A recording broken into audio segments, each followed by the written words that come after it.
Araba marsi kalo tile 11 san 2026 DMS TV channel muso oni cɛ oni yatuma aw bisimila DMS TV sanfɛ foli an tan n'o b'an kanubaga lamɛnbagaw bɛɛ lajɛlen Mali kɔnɔ ani Mali kɔ kan a ka dɔn kibaru ni o wagati selen sanni an da se an bi kunnafonibaw Mali ka olu dɔw tulo kan an bɛ hakili lajigin k'aw bɛ se k'an dɛmɛ ni kunnafoniya ni kanni na cariya ni k'aw kilinaw tɛ hakilina jɔyɔrɔ la wali kɔfɛ bi kunnafonibaw min bolo ni ka olu da aw tulo kan dɔw bɛ tali kɛ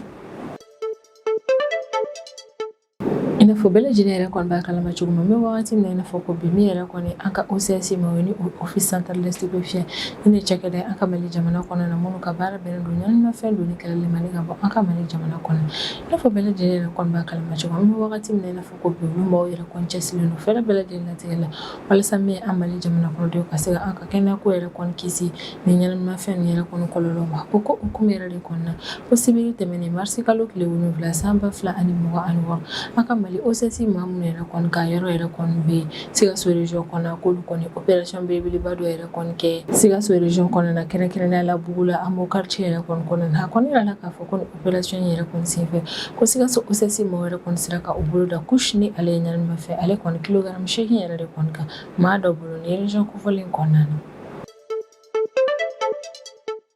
halisa an bɛ to an ka OCS cɛdenw yɛrɛ kɔni ka opération ko hukumu yɛrɛ kɔnɔna na a kɔni yirala k'a fɔ ko don tɛmɛnenw yɛrɛ kɔnɔna na ko Bugu ni OCS maaw yɛrɛ kɔni opération belebeleba dɔ yɛrɛ kɔni kɛ Bugu ni région kɔnɔna na opération min yɛrɛ kɔni senfɛ o ye dankari réseau maa dɔw yɛrɛ kɔnɔna na réseau maa minnu yɛrɛ kɔni ka baara yɛrɛ kɔni kun bɛnnen don ɲanimafɛn feereli yɛrɛ de kɔni ma Bugu ni gare routière yɛrɛ kɔnɔna na min yɛrɛ kɔni Yusuf Sisogo ni ale ye kunnafoni dilɛ an ka Mali jamana kɔnɔ n'an bɛ wagati min na fɔ ko bi ni maa kofɔlen yɛrɛ kɔni datugun bɛ kaso yɛrɛ kɔnɔna an ka Mali cybercriminalité maaw yɛrɛ kɔni fɛ i n'a fɔ bɛɛ lajɛlen yɛrɛ kɔni b'a kalama cogo tɛnɛ tɛmɛnen marisi kalo tile 9 san 2026 o kun ni maa kofɔlen yɛrɛ kɔni ka procès yɛrɛ kɔni an ka Mali cybercriminalité tribunal yɛrɛ kɔnɔ o procès kofɔlen yɛrɛ de kɔni senfɛ min yɛrɛ kɔni ye parquet yɛrɛ kɔni ale ye laɲini kɛ ko ka Yusuf Sisogo yɛrɛ kɔni condamné san 5 kaso kɛli yɛrɛ de kɔnɔ a bɛ san 5 min yɛrɛ kɔni bɛɛ lajɛlen kɛ kaso kɔnɔna liberté provisoire ko t'a la walasa min yɛrɛ kɔni Yusuf Sisogo yɛrɛ kɔni k'ale kɔni ye kuma min yɛrɛ kɔni fɔ ko ani ɲɛkili min yɛrɛ kɔni ka kan o ye san 5 kaso kɛli de ye ko kari tɛmɛnen marisi kalo tile 8 su ne ka dugujɛ tɛnɛ na marisi kalo tile 9 san 2026 ni banbaci wale maaw yɛrɛ kɔni u taara binkani wale kɛ ni ka ɲɛsin Niger yɛrɛ kɔni fintigilakaw ka base aérien 441 yɛrɛ kɔni ma ta wa aéroport yɔrɔ yɛrɛ kɔni na a kɔni yirala k'a fɔ ko ni attaque yɛrɛ kɔni kɔnɔna min Niger fintigilakaw m'u sigi ka banbaci wale ma ni yɛrɛ kɔni lɛ u wulila ni ka u yɛrɛ kɔni ka jamana yɛrɛ kɔni lafasa banbaci wale ma ni yɛrɛ kɔni kama ni attaque ko yɛrɛ kɔni kɔnɔna na bila minnu yɛrɛ kɔni bɔra la an na an da se olu ma ni ka olu walawala aw ye cogo min aw bɛ se ka faamuyali yɛrɛ kɔni sɔrɔ a la tile 10 kɛlɛ yɛrɛ kɔni kɔfɛ a kɔni yirala k'a fɔ ko tɛnɛ tɛmɛnen marisi kalo tile 9 san 2026 ko min yɛrɛ kɔni Donald Trump ale y'a ka interview yɛrɛ kɔni kɛ kabini ani Iran ka nin kɛlɛ ko yɛrɛ kɔni daminɛna nin don kofɔlen yɛrɛ kɔni na min Donald Trump ale kɔni ye layidu yɛrɛ kɔni ta k'an bɛ wagati min na i n'a fɔ ko bi ko kɛlɛ min yɛrɛ kɔni bɛ olu ni Iran ni ɲɔgɔn cɛ la k'ala tɛna mɛn ko kɛlɛ in yɛrɛ kɔni bɛ ban o dun yɛrɛ kɔni bɛ kɛ wagati dɔ la o y'a sɔrɔ min yɛrɛ kɔni ye Iran gardien de la révolution ma olu fana y'a yira k'a fɔ ko ni olu de ye décision in yɛrɛ kɔni ta wagati min ko kɛlɛ bɛ sɔn ka ban ko tɛ ko min yɛrɛ kɔni Donald Trump ka wuli sɔgɔmada kelen k'a fɔ ko kɛlɛ in yɛrɛ kɔni bɛ ban la tɛmɛ ko kuma in yɛrɛ kɔni tɛ tiɲɛ ni kunnafoniba dɔ bɛ an bolo kɔrɔ bi an bɛna minnu walawala aw ye bidon kibaru kɔnɔna na i n'a fɔ bɛɛ lajɛlen yɛrɛ kɔni b'a kalama cogo min n bɛ wagati min na i n'a fɔ ko bi min yɛrɛ kɔni an ka OCS maaw yɛrɛ kɔni olu cɛsirilen don fɛɛrɛ latigɛ la walasa min yɛrɛ kɔni Mali jamana kɔnɔdenw ka kɛnɛyako yɛrɛ kɔni k'u lakana ɲanimafɛnw yɛrɛ kɔni k'u lama i n'a fɔ bɛɛ lajɛlen yɛrɛ kɔni b'a kalama cogo min yɛrɛ kɔni OCS ale office central de stupéfiant de ni ne cakɛda an ka Mali jamana kɔnɔna minnu ka baara bɛnnen don ɲanimafɛn donni kɛlɛli ma ni ka bɔ an ka Mali jamana kɔnɔna wa an bɛ wagati min na i n'a fɔ ko bi o mani yɛrɛ kɔni bɛ ka u ka baara ninnu bɛɛ lajɛlen bɔ a sira fɛ ni cɛsiri baara ye sanga ani wagati walasa ka se ka ɲanimafɛn feerebaga maa ninnu yɛrɛ kɔni kɛlɛ ko sibiri tɛmɛnen marisi kalo tile 7 san 2026 min yɛrɛ kɔni ye Sikaso OCS maaw yɛrɛ kɔni k'olu ye dimi juguba yɛrɛ de kɔni don ɲanimafɛn feerelibaga dɔw yɛrɛ kɔni na Sikaso région yɛrɛ kɔni kɔnɔna na ko nin don kofɔlen yɛrɛ kɔni na min ye OCS cɛdenw yɛrɛ kɔni ye olu ye opération kɛrɛnkɛrɛnnen dɔ yɛrɛ kɔni kɛ Bugu la Amo quartier yɛrɛ kɔni kɔnɔna na ni ye quartier min yɛrɛ kɔni bɛ Sikaso région de kɔnɔna la ko opération yɛrɛ kɔni senfɛ min yɛrɛ kɔni ye OCS cɛdenw ye olu sera ka u bolo da maa dɔ yɛrɛ kɔni ka bisi a bɛ ka kɛ maa min na k'a fɔ k'ale ka baara yɛrɛ kɔni bɛnnen don ɲanimafɛn yɛrɛ kɔni ma ko fɛnɛ tɛmɛlen kɔfɛ min yɛrɛ kɔni ye Sikaso OCS cɛdenw yɛrɛ kɔni u sera k'u bolo da ɲanimafɛn quantité caman yɛrɛ kɔni kan ne ma kofɔlen ka yɔrɔ la ko nin don kofɔlen yɛrɛ kɔni na min yɛrɛ kɔni ye Sikaso OCS maaw yɛrɛ kɔni olu ma wuli dɔrɔn ne ka t'u ka opération yɛrɛ kɔni kɛ ko renseignement kɛrɛnkɛrɛnnen dɔ de sɔrɔ ne ka bɔ u ka source kɛrɛnkɛrɛnnen dɔ yɛrɛ kɔni na o renseignement yɛrɛ de kɔni kɔfɛ min yɛrɛ kɔni Sikaso OCS ɲɛmaa ye ni o ye capitaine Lasana Konate yɛrɛ kɔni hali a ka cɛdenw yɛrɛ kɔni lawuli teliya yɛrɛ kɔni na k'u ka taa intervention yɛrɛ kɔni kɛ nin yɔrɔ kofɔlen in na ko wagati min Sikaso OCS cɛdenw yɛrɛ kɔni bɛ taa Bugula Amo quartier yɛrɛ kɔni kɔnɔna na u kun ka plan de kɔni min o de ye ko cɛ fila yɛrɛ kɔni bɛ moto yɛrɛ kɔni sanfɛ maa fila ni yɛrɛ kɔni ko bisi a bɛ kɛ u la k'u ka taa Bugula Amo quartier kɔnɔna na walasa ka se ka u bolo da maa fila ni yɛrɛ kɔni kan kabini ni maa fila minnu yɛrɛ kɔni bɛ moto yɛrɛ kɔni sanfɛ n'u yɛrɛ kɔni OCS cɛdenw yɛrɛ kɔni u nana fɛɛrɛ latigɛ k'a fɔ k'u bɛ boli walasa OCS cɛdenw yɛrɛ kɔni kana na contrôle boli u kan nka u kun tɛ min yɛrɛ kɔni dɔn o de ye k'a fɔ ko min yɛrɛ kɔni OCS maaw ye k'u kun b'u dɔn ka ban ka da kan u kun ye renseignement kɛrɛnkɛrɛnnen yɛrɛ kɔni sɔrɔ maa fila ninnu kan ka ban ko maa fila nin yɛrɛ kɔni na kelen yɛrɛ kɔni ale sera ka tila OCS cɛdenw na ne ka boli ka taa yɔrɔ la yɔrɔ min ma lakodɔn bɛ wagati min na i n'a fɔ ko bi ko nka filanan yɛrɛ kɔni ale ma se ka boli ka taa yɔrɔ si la min OCS cɛdenw u sera ka bolo da ale ka teliya la ko OCS cɛdenw yɛrɛ kɔni kelen ni ka u bolo da ni maa kelen yɛrɛ kɔni kan o y'a sɔrɔ cargaison dɔ yɛrɛ kɔni tun bɛ u bolo u kun bɛ ka taa ni cargaison min yɛrɛ kɔni moto sanfɛ ko OCS cɛdenw ye cargaison yɛrɛ kɔni kɔnɔna woloma cargaison yɛrɛ kɔni kɔnɔna wolomali yɛrɛ kɔni kɛra sababu ni OCS cɛdenw bɔra fɛnba dɔ yɛrɛ kɔni kan fɛn min ye u kamana gan kosɛbɛ OCS cɛdenw bɔra fɛn kelenkɛrɛnnen min yɛrɛ kɔni kan o de ye buteli 16 ni buteli 16 yɛrɛ kɔni kɔnɔna na a kɔni yira la k'a fɔ ko kusi de tun bɛ ni o ye ɲanamafɛn yɛrɛ kɔni ko nin buteli kofɔlen yɛrɛ kɔni ni a kɔnɔnafɛnw yɛrɛ kɔni gila yɛrɛ kɔni tun bɛ taa fo kilogramme 8 yɛrɛ de kɔni na ko opération in senfɛ bolo sera ka da ni maa kofɔlen min yɛrɛ kɔni kan a kɔni yira la k'a fɔ k'an ka Mali jamana kɔnɔ nin tɛ ko jamana wɛrɛ kan maa yɛrɛ de kɔni don ko wa an bɛ wagati min na i n'a fɔ ko bi k'ale kɔni bilala garde à vue la ni ka a ka kow yɛrɛ kɔni di an ka kiiritigilamaw yɛrɛ kɔni ma k'an kɔni bɛ wagati min na i n'a fɔ ko bi ko OCS maaw yɛrɛ kɔni ka sɛgɛsɛgɛli baarakɛlaw yɛrɛ kɔni bɛ ka ɲininkali tekuni daminɛ ni maa kofɔlen yɛrɛ kɔni na walasa ka se ka fɛɛrɛ latigɛ a ka sanfɛmɔgɔ ni a complice tɔw yɛrɛ kɔni dénoncer cogo min bolo bɛ se ka da olu kan e ka fɛɛrɛ latigɛ k'u ka nin réseau in yɛrɛ kɔni ci k'an kɔni bɛ wagati min na i n'a fɔ ko bi ratissage fo ka taa se ɲinini baaraw yɛrɛ kɔni ma o kɔni bɛ sen na Sikaso région yɛrɛ kɔni kɔnɔna na walasa ni opération yɛrɛ kɔni senfɛ maa min yɛrɛ kɔni sera ka boli ni ka tila OCS cɛdenw na ka fɛɛrɛ latigɛ ni ka bolo da ale ka teliya la laɲini bɛ ka kɛ OCS cɛdenw yɛrɛ kɔni fɛ an bɛ wagati min na i n'a fɔ ko bi o de ye ka fɛɛrɛ latigɛ ni maa min yɛrɛ kɔni ka réseau ka ci ka bɔ Sikaso région kɔnɔna na ka da kan a kɔni yira la k'a fɔ ko ni maa min yɛrɛ kɔni ka réseau yɛrɛ de kɔni ka baara yɛrɛ kɔni bɛnnen don ɲɛnaminimafɛn yɛrɛ kɔni feereli yɛrɛ kɔni ma Sikaso région kɔnɔna na ni intervention min yɛrɛ kɔni tila filɛ nin ye OCS cɛdenw yɛrɛ kɔni fɛ o y'a yira bɛɛ lajɛlen la k'a fɔ k'an bɛ wagati min na i n'a fɔ ko bi komi yɛrɛ kɔni OCS cɛdenw k'u bɛ kɛ ka opération yɛrɛ kɔni caya kosɛbɛ jamana fantan naani bɛɛ lajɛlen na walasa ka se ka jamana kɔnɔdenw ka kɛnɛyako yɛrɛ kɔni kisi ɲɛnaminimafɛn kɔlɔlɔw ma wa OCS cɛdenw yɛrɛ kɔni bɛ layidu ta yɛrɛ kɔni kɛ k'u bɛ fɛɛrɛ bɛɛ lajɛlen yɛrɛ kɔni latigɛ ni ka Mali fantan naani bɛɛ lajɛlen yɛrɛ kɔni sanuya ɲɛnaminimafɛn nin yɛrɛ kɔni menace kɔlɔlɔw yɛrɛ kɔni ma an bɛ wagati min na i n'a fɔ bi halisa an bɛ to OCS cɛdenw yɛrɛ kɔni ka opération kow yɛrɛ kɔni hukumu na a kɔni yira la k'a fɔ ko don tɛmɛnenw yɛrɛ kɔni na ko min yɛrɛ kɔni ye Buguni OCS maaw yɛrɛ kɔni k'olu ye dimi juguba yɛrɛ de kɔni don ɲanimafɛn réseau maaw yɛrɛ kɔni na Buguni région kɔnɔna na ko opération kɛrɛnkɛrɛnnen dɔ yɛrɛ kɔni kɛra OCS cɛdenw yɛrɛ kɔni fɛ Buguni région kɔnɔna na ni o opération yɛrɛ kɔni kun ɲɛmɔgɔyalen kun don sous-lieutenant Mamadou Jawara yɛrɛ de kɔni fɛ ko opération yɛrɛ kɔni kun cɛra ni bolo dalen maa dɔ yɛrɛ kɔni ka bisi a bɛ ka kɛ maa min na k'a fɔ k'ale ka baara yɛrɛ kɔni bɛnnen don ɲanimafɛn feereli ma ko ani ma kofɔli min yɛrɛ kɔni minɛ na ni bisi a bɛ ka k'ale la k'a fɔ k'a ka baara bɛnnen don ɲanimafɛn yɛrɛ kɔni feereli ma k'a kɛn bɛ ka a yɛrɛ dogo feere dɔ yɛrɛ de kɔni kɔfɛ k'a yɛrɛ kɛ fini feerela ye k'a sɔrɔ ni ma kofɔli yɛrɛ kɔni tɛ ka fini feere a ka baara yɛrɛ de kɔni ɲanimafɛn feereli Buguni région kɔnɔna na a yɛrɛ k'a fɔ ko bolodara ni ma kofɔli min yɛrɛ kɔni kan k'ale kun kɛn bɛ ni ka i yɛrɛ kɛ fini feerela yɛrɛ de kɔni ye Buguni gare routière yɛrɛ kɔni na a kun ka fini feere yɔrɔ in yɛrɛ kɔni na ko ni kun ye sɛgɛsɛgɛli baaraw kɛ ka ɲɛ i bɛ taa sɔrɔ yɛrɛ kɔni na a tɛ ka fini feere min ye ɲanimafɛn a bɛ ka o yɛrɛ de kɔni feere a ka yɔrɔ in na ko ni ma kofɔli min yɛrɛ kɔni ka baara yɛrɛ kɔni kun bɛnnen don ni fɛn jugu in yɛrɛ kɔni feereli ma Buguni gare routière yɛrɛ kɔni na a yɛrɛ k'a fɔ ko ni ma kofɔli yɛrɛ kɔni bɔra damada dɔ yɛrɛ kɔni de la Kalana localité la ko OCS cɛdenw ka intervention teliman dɔ yɛrɛ de kɔni senfɛ Buguni gare routière yɛrɛ kɔni na k'u sera ka u bolo da ni ma kofɔli kan wa u b'u bolo da ale ka wagati mun u sera ka u bolo da a ka complice dɔ yɛrɛ kɔni fɛnɛ kan ko kabini OCS cɛdenw yɛrɛ kɔni u bolo da ni ma kofɔli yɛrɛ kɔni kan u ye a ka feerekɛyɔrɔ in yɛrɛ kɔni wolo ma wolomali min yɛrɛ kɔni kɛra a ka feerekɛyɔrɔ in yɛrɛ kɔnɔna o kɛra sababu ni OCS cɛdenw kɔni y'a faamu k'a fɔ k'u kun bɛ ka bisiga ko mina nin makofɔlen na ko in yɛrɛ kɔni ye tiɲɛ de ko nin makofɔlen yɛrɛ kɔni ka feerekɛyɔrɔ wolomali yɛrɛ kɔni senfɛ ko OCS cɛdenw yɛrɛ kɔni u bolola ɲɛnaminimafɛn quantité caman yɛrɛ kɔni kan u y'u bolola fɛn min yɛrɛ kɔni ka kɛrɛnkɛrɛnnenya la olu de ye tramadol comprimé 300 kush ni ale kɔni ye ɲɛnaminimafɛn ale mana ni 86 fo ka taa se 40 ani dɔɔni yɛrɛ de kɔni ma ko min yɛrɛ kɔni OCS cɛdenw yɛrɛ kɔni u y'u bolola ni fɛnba nin yɛrɛ de kɔni kan wagati min u bɛ nin makofɔlen yɛrɛ kɔni minɛ ko nin makofɔlen yɛrɛ kɔni ka minɛli yɛrɛ kɔni kɔfɛ ni OCS cɛdenw yɛrɛ kɔni u ye ɲininkali yɛrɛ kɔni tɛ bɔ a la k'a ka nin 40 ani kɔ in yɛrɛ kɔni bɔra yɔrɔ min a kɔni y'a yira k'a fɔ k'ale ye feere min yɛrɛ kɔni kɛ tile kuntagala kɔnɔna na k'a ye o 40 ani kɔ in yɛrɛ kɔni sɔrɔ o de la ko bolodara ni maa fila minnu yɛrɛ kɔni ka nin opération yɛrɛ kɔni fɛ ko maa fila nin bɛɛ lajɛlen yɛrɛ kɔni bila garde à vue yɛrɛ kɔnɔna ni ka sɔrɔ k'u bila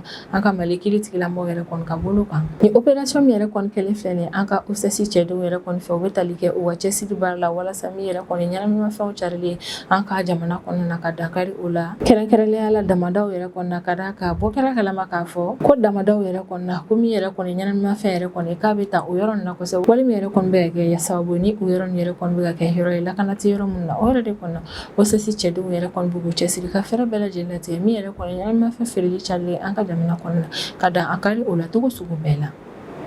min yɛrɛ kɔni Yusuf Sisogo yɛrɛ kɔni ni ale de ye journal l'alternance yɛrɛ kɔni directeur de publication kɔni yirala k'a fɔ ko dɔgɔkun 2 nin kɔfɛ yɛrɛ kɔni hale ni min yɛrɛ kɔni ka kan o yɛrɛ kɔni nana da a kulo kan an ka kiiritigilamaw yɛrɛ kɔni fɛ i n'a fɔ bɛɛ lajɛlen yɛrɛ kɔni b'a kalama cogo min yɛrɛ kɔni Yusuf Sisogo ale kunnafoni dila an ka Mali jamana kɔnɔna wa ale ka nin affaire in bɛɛ lajɛlen yɛrɛ kɔni daminɛna février kalo tile 2 tɛmɛnen de san 2026 ko nin don kofɔlen yɛrɛ kɔni min yɛrɛ kɔni an ka Mali kiiritigilamaw yɛrɛ kɔni olu kɔni Yusuf Sisogo yɛrɛ kɔni minɛ a ka so wali yɛrɛ kɔni kɔfɛ min an ka cybercriminalité maaw ye olu ye mandat de dépôt da nin makofɔlen kan ni ka taa datugu ka so yɛrɛ kɔnɔ yanni a ka kiiritigɛ wagati cɛ an ka cybercriminalité maaw yɛrɛ kɔni nin makofɔlen minɛ ni ka mandat de dépôt da kan ka d'a kan ko février kalo tile 2 tɛmɛnen san 2026 ni makofɔlen yɛrɛ kɔni ye kunnafoniya dɔw yɛrɛ kɔni cari a ka journal yɛrɛ kɔni kɔnɔna na kunnafoniya min yɛrɛ kɔni carili a kɔni yirala k'a fɔ k'a kɔni ye sariya sɔsɔ kɛ o baara in na ni procès ko hukumu yɛrɛ kɔnɔna na min Yusuf Sisogo ale bɛ ka accusé fɛn minnu na olu ka ca kosɛbɛ a kɔni yirala k'a fɔ k'a bɛ ka accusé k'a ye kunnafoni koronw yɛrɛ kɔni cari à tête au crédit de l'État k'a y'o kɛ k'ale ni a ye kuma jugu fɔ ni ka ɲɛsin jamana wɛrɛ ka jamana ɲɛmaa yɛrɛ kɔni ma an kɔni bɛ wagati min na i n'a fɔ ko bi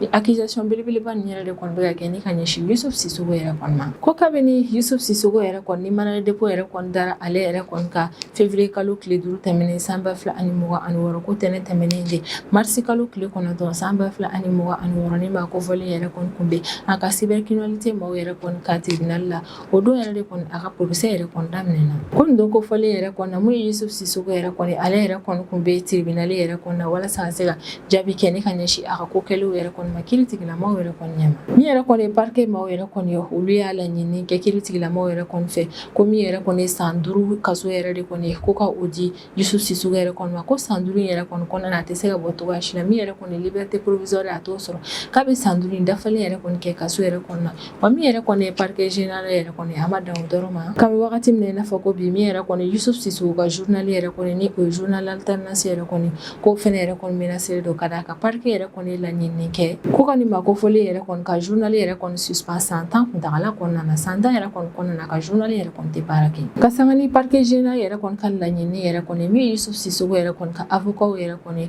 olu ye fɛɛrɛ latigɛ kɛ ni ka ko in yɛrɛ kɔni dabiri ka laɲini kɛ kiiritigilamaw yɛrɛ kɔni fɛ ko min yɛrɛ kɔni Yusuf Sisogo ko ka ale yɛrɛ kɔni labila Yusuf Sisogo ka avocat yɛrɛ kɔni ka kumaw yɛrɛ kɔni kɔnɔna na u seginna ka ko ɲuman kiiritigilamaw yɛrɛ kɔni ko fɛɛrɛ bɛɛ lajɛlen kan ka latigɛ walasa min yɛrɛ kɔni Yusuf Sisogo ale ka labila teliya yɛrɛ kɔni na ka d'a kan ko ni procès kofɔlen yɛrɛ kɔni na ko accusation minnu bɛ ka kɛ ni ka ɲɛsin Yusuf Sisogo yɛrɛ kɔni ma ko accusation nin yɛrɛ kɔni na ko maa man kan tɛ ka minɛ ni k'i datugu kaso la kuma tɛ k'a fɔ ko k'i ka journal yɛrɛ kɔni datugu ko accusation bɛ ka kɛ ni ka ɲɛsin olu ka client yɛrɛ kɔni ma o accusation yɛrɛ kɔni ma juguya fo ka nin fɛnba nin yɛrɛ kɔni ta ka ɲɛsin Yusuf Sisogo yɛrɛ kɔni ma min yɛrɛ kɔni kiiritigilamaw yɛrɛ kɔni olu ye décision yɛrɛ kɔni ta k'u tɛna na verdict yɛrɛ kɔni bɔ ni procès yɛrɛ kɔni ko hukumu yɛrɛ kɔni na ko mars kalo tile 23 nata in na san 2026 don yɛrɛ kɔni na ko min yɛrɛ kɔni Yusuf Sisogo yɛrɛ kɔni ale ni ɲakili min yɛrɛ kɔni ka kan ka ni wali yɛrɛ kɔni kɛli la k'o don yɛrɛ de kɔni na olu bɛna na u ka verdict yɛrɛ kɔni fɔ an kɔni bɛ wagati min na i n'a fɔ ko bi min yɛrɛ kɔni Yusuf Sisogo ka avocat fo ka taa se a kanubagaw ma olu bɛɛ lajɛlen yɛrɛ kɔni bɛ makɔnɔni yɛrɛ kɔni na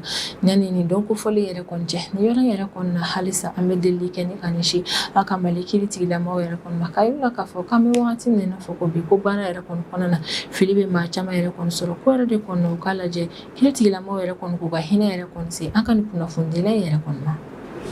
Sisan an bɛ tɛmɛ n'an ka jamana kɔfɛ kibaruyaw ye o kɔnɔna na an bɛ taa Niger jamana kɔnɔna na. Ko Niger fintigilakaw ka base aérienne 441 min yɛrɛ kɔni bɛ Tawa aéroport yɔrɔ yɛrɛ kɔni na kɔni yirala k'a fɔ ko kari tɛmɛnen marisi kalo tile 8 su ni ka dugu jɛ tɛnɛn na marisi kalo tile 9 san 2026 ko binkani wale kɛra ni ka ɲɛsin ni base aérienne kofɔlen yɛrɛ kɔni ma Tawa localité la. A kɔni yirala k'a fɔ ko ni attaque yɛrɛ kɔni kɔnɔna min Niger fintigilakaw yɛrɛ kɔni olu sera ka banbaci wale maa caman bɔnɛ ani na ko maa 5 yɛrɛ kɔni fɛnɛ minɛna maa 5 minnu yɛrɛ kɔni kun sen kun bɛ ni attaque kofɔlen in na. Attaque yɛrɛ kɔni dugusajɛ min yɛrɛ kɔni Tawa gouverneur yɛrɛ kɔni ale y'i senfa jɔrɔni ka taa ni base aérienne yɛrɛ kɔni na walasa tiɲɛni yɛrɛ kɔni kɛra ka se hakɛya min yɛrɛ kɔni ma base na ka se ka olu don ale ni ka Niger fintigilakaw yɛrɛ kɔni fo kosɛbɛ u ka baara kɛ kun ɲuman yɛrɛ kɔni na ni opération in senfɛ. Min yɛrɛ kɔni Tawa région gouverneur ni o ye colonel major Sulemani Amadu Musa yɛrɛ kɔni ye a kɔni yirala k'a fɔ ko tɛnɛn tɛmɛnen ni marisi kalo tile 9 san 2026 ko ni maa kofɔlen yɛrɛ kɔni wulila ni ka taa Niger fintigilakaw ka base aérienne 441 na yɛrɛ kɔni na ni karidon ka dugu jɛ tɛnɛn na min yɛrɛ kɔni binkani walew kɛra ni ka ɲɛsin ni base aérienne kofɔlen yɛrɛ kɔni ma ni don kofɔlen sufɛla nɛgɛ kanɲɛ 7 ka sanga ni miniti 5 yɛrɛ kɔni Tawa localité yɛrɛ kɔni na. Niger autorité yɛrɛ kɔni ka kɔrɔfɔla ko ni attaque yɛrɛ kɔni kɔnɔna na ko cɛ maramafɛntigi dɔw n'u yɛrɛ kɔni kun bɛ moto yɛrɛ kɔni sanfɛ k'olu yɛrɛ de kɔni nana Niger fintigilakaw ka nin base aérienne kofɔlen in na ka sɔrɔ ka marifa yɛrɛ kɔni ci ni ka ɲɛsin Niger fintigilakaw yɛrɛ kɔni ka nin yɔrɔ kofɔlen kɔni na. A kɔni yirala k'a fɔ ko Niger fintigilakaw ka drone yɛrɛ kɔni bɛ mara yɔrɔ minnu yɛrɛ kɔni na ko banbaci wale maa ninnu yɛrɛ kɔni tiɲɛni don ho drone mara yɔrɔ in na ko nka Niger fintigilakaw yɛrɛ kɔni ye jaabi min kɛ ni ka ɲɛsin ni banbaci wale maa ninnu yɛrɛ kɔni ma o kɛra sababu ye ni maa ninnu yɛrɛ kɔni fɛɛrɛ latigɛ ni ka boli ka bɔ yɔrɔ in yɛrɛ kɔni na teliya la. Wagati min gouverneur yɛrɛ kɔni bɛ taa ni yɔrɔ kofɔlen na a kelen ma taa yɛrɛ kɔni hakun accompagné yɛrɛ kɔni kun don Tawa région responsable fɛ a kun accompagné yɛrɛ kɔni fɛnɛ kun don Niger fintigilaka dɔw yɛrɛ kɔni fɛ hasele ni yɔrɔ kofɔlen yɛrɛ kɔni na a ye ɲɛda base yɛrɛ kɔni ka tiɲɛni sera ni ka se hakɛya min na k'o bɛɛ lajɛlen yɛrɛ kɔni jateminɛ a bɛ tila ka foli bɛɛ kɛ ni ka ɲɛsin Niger fintigilakaw ma u ka baara kɛ ko ɲuman yɛrɛ kɔni na banbaci wale maaw ka ni attaque in kɔnɔna na ko maa minnu yɛrɛ kɔni nana ni attaque in yɛrɛ kɔni kɛ olu caman fagara Niger fintigilakaw yɛrɛ kɔni fɛ wa u sera ka u bolo da maa 5 yɛrɛ kɔni fɛnɛ ka bisɛ bɛ kɛ maa 5 minnu na k'a fɔ ko banbaci wale maaw de don ko wa bolo dali min kɛra ni maa 5 ni yɛrɛ kɔni ka o baara in yɛrɛ kɔni kɔnɔna na min yɛrɛ kɔni Tawa localité sigibaa maaw yɛrɛ kɔni olu ye Niger fintigilakaw yɛrɛ kɔni dɛmɛ kosɛbɛ ko bolo dara ni maa 5 minnu yɛrɛ kɔni ka ko matériel caman yɛrɛ kɔni fɛnɛ sera ka minɛ olu yɛrɛ kɔni na an kɔni bɛ wagati min na i n'a fɔ ko bi banbaci wale jɛkulu maa si yɛrɛ kɔni ma bɔ ni ka laseli kɛ k'a fɔ k'olu yɛrɛ de kɔni ye attaque in yɛrɛ kɔni kɛ fɔlɔ hakilila jiginna ɲɔni ni attaque in yɛrɛ kɔni cɛ o y'a sɔrɔ janvier kalo tile 28 tɛmɛnen san 2026 min yɛrɛ kɔni ye banbaci wale ma olu taara binkani wale kɛ ni ka ɲɛsin Niger fintigilakaw ka base aérienne 141 na yɛrɛ kɔni ma o attaque in yɛrɛ kɔni kun kɛra banbaci wale jɛkulu État islamique maaw yɛrɛ de kɔni fɛ wa o banbaci wale jɛkulu maaw ka o binkani wale yɛrɛ kɔni kɔnɔna na kɛlɛ in yɛrɛ kɔni damajaw la ka da ka kɛlɛ in kɔnɔna na